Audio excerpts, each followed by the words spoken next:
আসসালামু আলাইকুম। ওয়ালাইকুম আসসালাম ভাই। ভাই, সকাল ধরে এনে বসে রইছি, কেউ তো আইলো না আমার কাজে নিতে। আজকে কি আমি কাজ কাম পাবো না? ভাই চিন্তা করো না, আল্লাহ আমাদের জন্য ভালো কিছুই রাখছে। ভাই, আমার বাসায় কিছু কাজ আছে, আপনারা কি আমার কাজগুলো কইরা দিবেন? ঠিক আছে ভাই, আমরা কাজ করব। কিন্তু ভাই, আমার বাসায় তো কাজের একজন লোক লাগবে, আপনারা তো দুইজন। ভাই, এক কাজ করেন, আপনি আমার সাথে চলেন। ঠিক আছে ভাই, কিন্তু ভাই আমার একটা শর্ত আছে, আমার নামাজ পড়তে হয়, নামাজের সময় কোনো কাজ করতে পারবো না। ও আচ্ছা।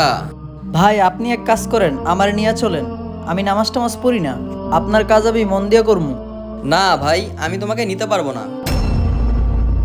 কারণ যেই তুমি আল্লাহ তাআলার কাজটাই ঠিক মতো করতে পারতেছো না, আর সেই তুমি আমার কাজটা কিভাবে ঠিক মতো করবা?